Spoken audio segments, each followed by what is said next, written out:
Hi, I'm Don. Today we paint this Tainted Grail King Arthur. This is a commission for Geekolodeon Studios. Today we're talking about values and intensity of light and dark. Also, we're going to be painting with transparent colors and inks.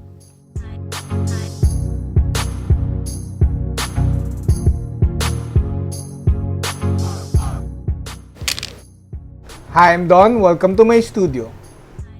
These brands are sponsors and partners of this channel.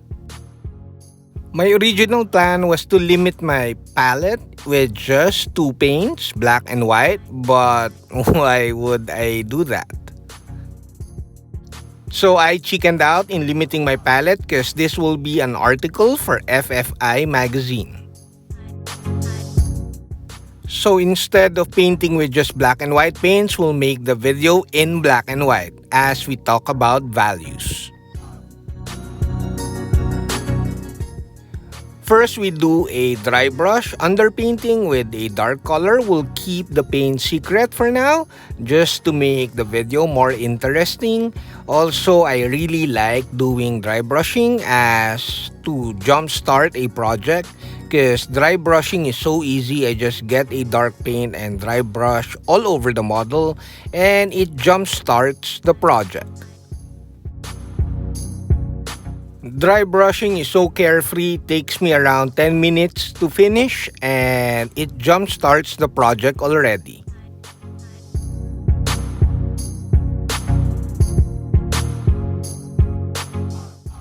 Now we do sketching via layering. Actually, we're painting with lighter colors and we're just sketching and blocking where we want the highlights and shadows to be. And also, we're just being carefree about it. Don't mind about the blending and stuff like that. It's called sketching for a reason. Oh, by the way, I'm using thinner medium, but of course you could use just water. And I just like using my mediums because I like how it changes like the property of the paint somehow. It kind of lays down really nice and flat, so I just like using my mediums. You could actually just dry brush the lighter colors and have a nice zenithal underpainting already. But of course, as you all know, I'm pushing for a golden lemon level painting. So I'm kinda meticulously sketching the highlights. So kidding aside, painting with just colorless paints is kinda a good exercise so that you get to know how to play with lights, with source of light, with volumes, with shadows, without thinking of colors. So the great thing about this exercise is that you try to create different textures or different intensity of lights as it like hits the armor parts or the skin of the model, the skin of the dead people at the base of King Arthur. So you kind of create different textures, different like intensity of light with just black and white, and it's kind of challenging, but at the same time it's easier than where when you're thinking with colors, how vibrant you want your colors to be. With this exercise, you're just focusing on the lighting.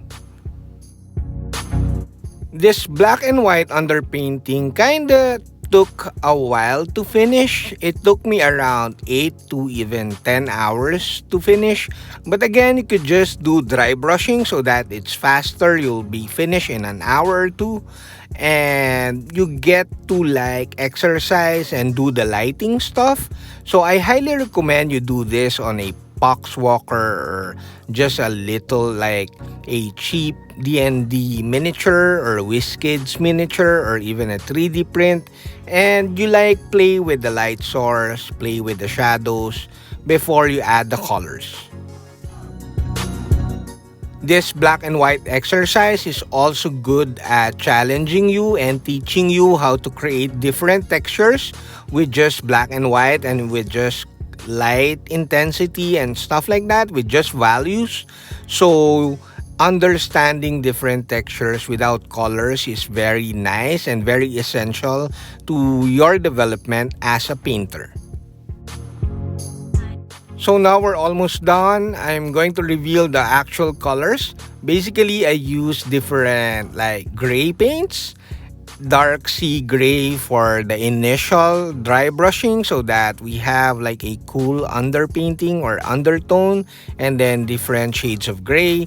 But of course, you could mix just black and white paints and come up with different values of grays. Now we add in the colors. We're going to use transparent paints from Vallejo, of course, and some inks. I could be wrong, but I think Vallejo will never do the contrast speed paint thingy because we have the transparent paints for ages now, and of course the inks, and learning how to use these paints will kind of give you the same results. Oh, by the way, it's very important to note that water will work with transparent paints and inks as much as with mediums. I really just like using my mediums. And even inks, if you're brave enough, I mean, if you're not or you're very good at like cleaning up the watermarks, you could use the inks in like concentrated form and you'll produce colors very fast. Notice we're adding recess already. Originally, as much as I don't want to admit it, my plan was just to paint the red cloak and everything else will be black and white and blood effects.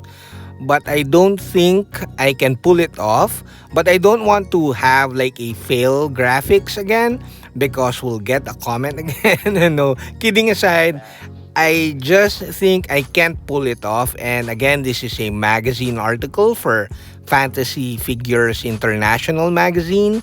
So you could see here that I'm trying to make it look good with just black and white, but I kind of failed. So now we're adding colors with more inks, and I was eventually happy with the final result. Inks are technically not transparent paints. They don't have binder, or at least the same medium or binder that paints have. So they're very saturated, but they're transparent at the same time. Basically, what I'm saying is that inks are different from paints, but they're really fun to use once you get the hang of using them. I can actually paint with just water and paints, but to be honest, I really like mediums with inks because inks without mediums are very harsh. The watermarks are very pronounced and they're very saturated, and the mediums kind of softens the inks. By soften, I mean the mediums. They soften the inks because it becomes less harsh, it becomes less saturated, and a little slow in terms of drying time. Thus, you could blend the edges instead of rushing and blending it with water. So, I find it easier when I mix inks with mediums.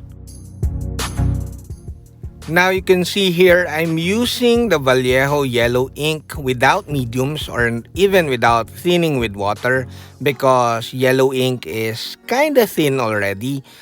But I'm brave enough to use it without thinning them because I'm painting a small element of the model, which is the crown and a bit of the sword.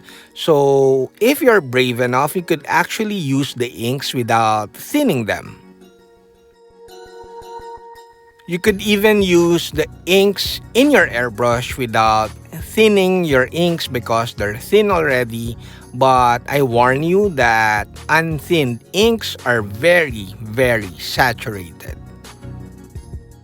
I don't have speed paint yet, but I want to get a couple of bottles of those so that I get to compare them and experiment with them so that I have a reference point when I want to talk with or talk about speed paints.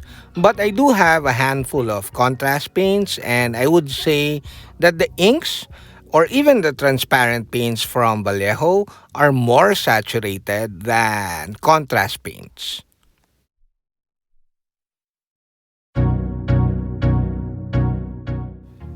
Vallejo inks being more saturated than contrast paints can be good and bad at the same time. Bad because you have to thin them so that you get the perfect consistency and transparency.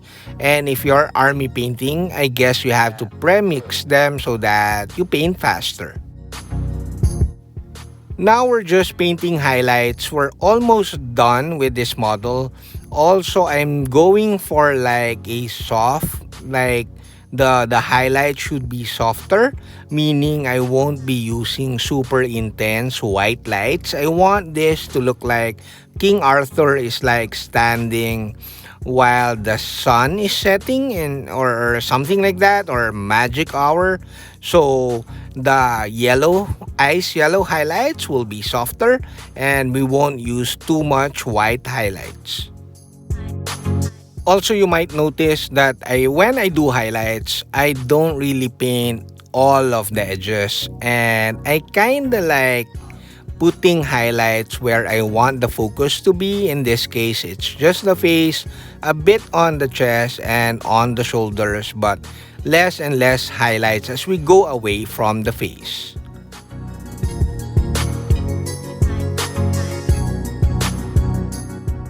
Now we're going to finish off this model with some effects. We're going to apply some mud effects and of course some blood effects. You could apply the mud effects, especially the lighter mud, with a toothpick and then a hard flat brush and flick away the paint so that you get splatters. But I decided to just use a sponge and apply the mud effects via sponge technique. Now we're going to paint some blood effects. I highly recommend you use a synthetic brush for this one. You don't want your Kolinsky to use the Kolinsky brushes for effects paints like this one, and of course for varnishes and stuff like that, because well, you just want to be safe and you don't want to ruin your Kolinskys.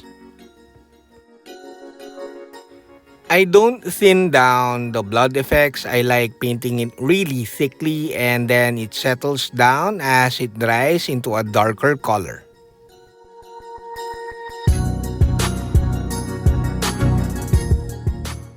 That's it, Pansit. We're done and I'm pretty happy with the final result.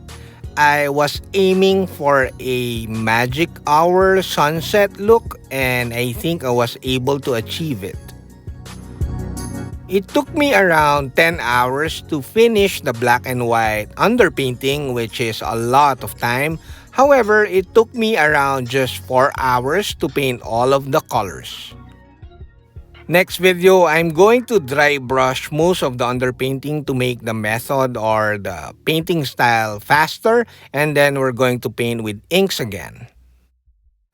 I'm thinking of maybe painting a bunch of poxwalkers with this method, but we'll see. That's it, we're done. I hope you liked the video. Do like, comment, subscribe, and consider joining the channel so that you'll be part of our Discord community. Saludos! That's good.